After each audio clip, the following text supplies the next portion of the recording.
Well, I came first for Recite, which was a very interesting conference. I was very surprised how well attended it was, and how attentive everyone was, and how the topics that were being discussed were very familiar to me. And because it made me so comfortable and excited to see such a high level of conversation taking place, when Mr. Stibor asked me to come back, I immediately said yes, because I thought that maybe I could make a little contribution, I could help a little bit in reviewing the Metropolitan Plan and strategic framework that's being developed here, because I have maybe been through so many of these experiences before. I could have something to offer. Well, the key message, there maybe are two general themes. One theme is the kinds of planning issues and strategic issues that are being debated in Prague today are very familiar. It's not new, it's not unusual that this is what most cities in the world are interested in today, is how can cities remain interesting and competitive in the future? It's a very, very important question. But the second theme is that Prague is not just an ordinary city. Prague is a very special city with this beautiful core protected by UNESCO, as everyone in the world knows.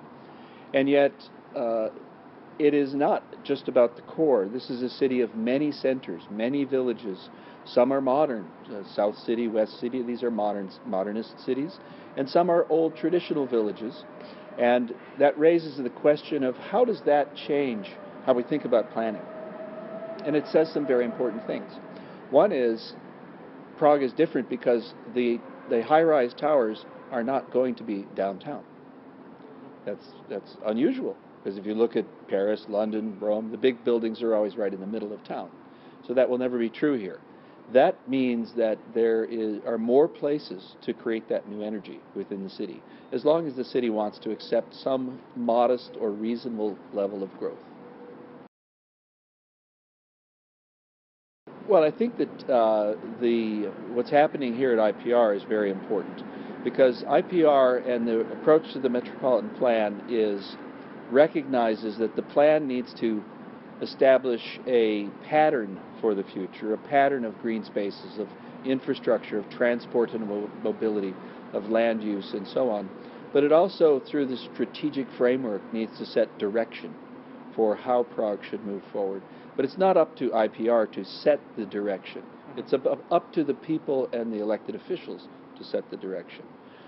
So the strategic framework has some, I think, absolutely the right goals.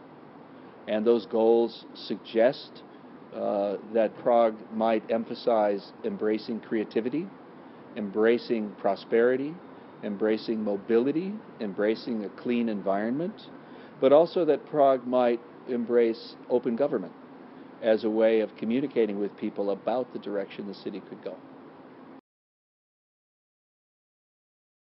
I think it's the biggest opportunity. It's only a challenge because the city, the community, it's not just the city, but the culture of Prague is still making a transition from socialism to a different future. And even though it's been, 25 years, there's still legacies of old thinking. And much old thinking is good, but not all old thinking is good, especially when you see the changes in the world.